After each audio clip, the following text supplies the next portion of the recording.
السلام علیکم، میں سمیع ابراہیم ہوں اور آپ ہمارا یوٹیوب اور فیس بک چینل دیکھ رہے ہیں۔ پاکستان میں اب ایک خوفناک کھیل شروع ہو گیا سیاست کا۔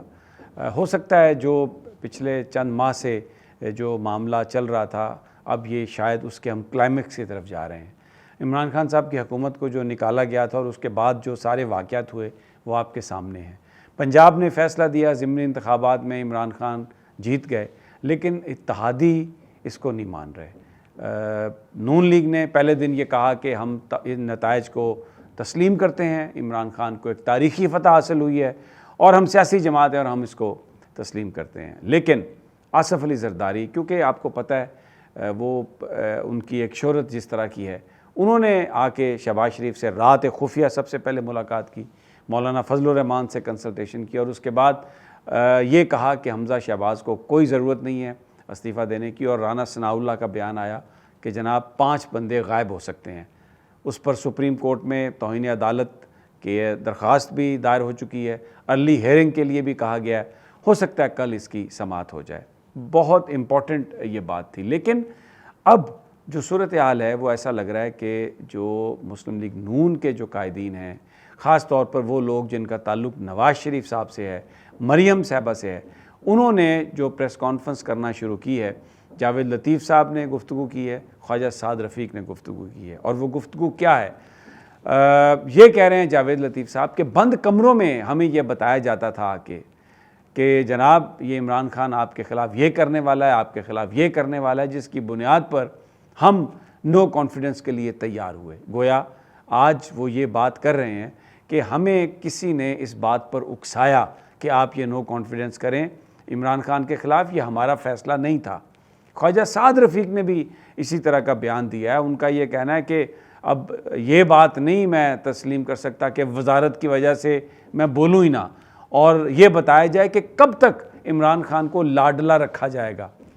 یعنی بنیادی طور پر جو اس وقت نون لیگ کے لوگ ہیں، پیپلز پارٹی کے جو لوگ ہیں، وہ یہ کہہ رہے ہیں کہ یہ تو عمران خان ضمنی انتخابات میں کیسے جیت گیا۔ میں نے آپ کو پہلے بھی بتایا تھا کہ یہاں پر یہ سمجھا جا رہا تھا، مسلم لیگ نون کے لوگ جو ہیں وہ یہ پروپیگنڈا بھی کر رہے تھے، ان کا میڈیا سیل بھی یہ بات کہہ رہا تھا۔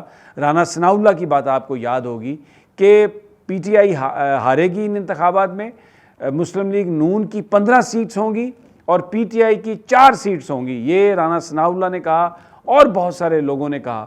لیکن نتیجہ کیا نکلا؟ جو لوگوں کو نظر آ رہا تھا کہ اتنے بڑے بڑے جلسے عمران خان نے کیے، مریم نواز کے جلسے بالکل ٹھس ہوئے، کوئی ان جلسوں میں لوگ بھی نہیں آتے تھے، اور پھر وہ ارد گرد کے لوگوں کو گاڑیوں میں بھر کے لایا جاتا تھا، اور کئی جگہوں پہ تو وہ جلسے کر بھی نہیں سکیں۔ تو جو نتیجہ آیا اس میں یہ بات سامنے آئی کہ جو اسٹیبلشمنٹ تھی اس نے اس معاملے میں کوئی رول پلے نہیں کیا۔ شاید نون لیگ کے لوگ، پیپلز پارٹی کے لوگ یہ سمجھتے تھے کہ اسٹیبلشمنٹ اپنا ایک رول پلے کرے گی اور آر ٹی ایس بیٹھے گا اور اس میں نتیجہ جو نکلے گا اس میں عمران خان ہارے گا، لیکن وہ نہیں ہارے۔ تو ایک بڑا سوال وہ یہ کر رہے ہیں کہ جناب ہم یہاں پر کوئی 3-4 مہینے کے لیے تو نہیں آئے تھے، آپ نے تو ہمیں یہ کمٹمنٹ کی تھی کہ آپ اگلی ٹرم جو ہے وہ پوری کریں گے۔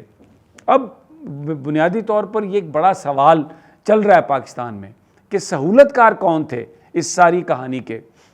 D G I S P R یہ کہتے ہیں جناب کہ سیاست میں نہ ڈریگ کیا جائے، ہم تو سیاست میں نہیں ہیں، کسی طرح کی کوئی سازش ہم اس میں شریک نہیں ہوئے، کوئی اس کے شواہد نہیں ملتے۔ اب جاوید لطیف صاحب نے ایک نئی بات کر دی ہے، انہوں نے کہا ہے کہ ڈرائنگ رومز میں ہمیں یہ بتایا جاتا تھا۔ اس سے پہلے خرم دستگیر بھی یہ بات کر چکے۔ خواجہ سعد رفیق یہ کہتے ہیں کہ یہ کب تک لاڈلا رہے گا، یعنی وہ الزام انہوں نے لگایا کہ جناب یہ تو اسٹیبلشمنٹ کا اس میں حصہ ہے، نام لیے بغیر انہوں نے یہ بات کہی ہے۔ اب آصف زرداری نے جو اصل بات کہی ہے میں آپ کو بتاؤں، جو مجھے ذرائع نے بتایا، انہوں نے کہا کہ جناب اس وقت ہم حکومت سے اگر ہٹتے ہیں، اگر شہباز شریف اس حکومت کو ڈیزالو کر دیتا ہے تو اس وقت جو فضا ہے، اس وقت جو ہوا ہے، اس میں ہم الیکشن نہیں جیت سکیں گے نمبر 1، اور اس کے بعد حکومت آ جائے گی عمران خان کی۔ تو پھر جو اکتوبر میں اگر آپ نے جو تعیناتی ہونی ہے سیدھی، وہ جو ایک اپوائنٹمنٹ ہے آرمی چیف کی اپوائنٹمنٹ، تو وہ اس وقت جو ہمارے پاس ایک ایج ہے کہ ہم نے نیا چیف لگانا ہے، تو جو موجودہ اسٹیبلشمنٹ ہے, جو موجودہ آرمی کی قیادت ہے, وہ بھی ہماری طرف دیکھ رہی ہے, تو وہ ایک لیوریج جو ہے وہ ہمارے پاس سے پیچھے ہٹ جائے گا. وہ leverage we will lose that. تو یہ اختیار اپنے ہاتھ میں رکھنے کے لیے کہ اگلا آرمی چیف ہم لگائیں گے, اقتدار میں رہنا, حکومت میں رہنا بہت ضروری ہے. بھلے پاکستان کا کچھ بھی بچے یا نہ بچے, اس کی کوئی پرواہ نہیں ہے. میں آپ کو بتاؤں, آج ڈالر پاکستان میں 225 روپے کا ہو گیا, اور جو سٹاک مارکیٹ ہے وہ 1000 پوائنٹ نیچے ہو گئی ہے. فچ نے بھی پاکستان کی جو ریٹنگ ہے وہ مستحکم سے منفی کر دی ہے.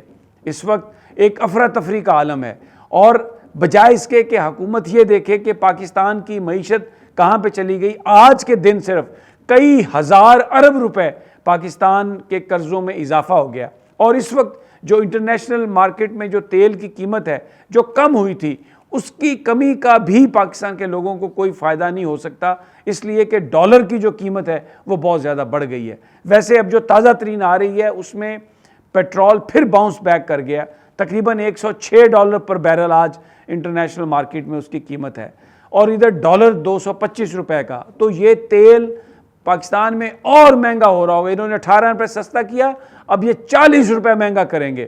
تو اس وقت لیکن کوئی بندہ اکانومی پہ توجہ نہیں دے رہا.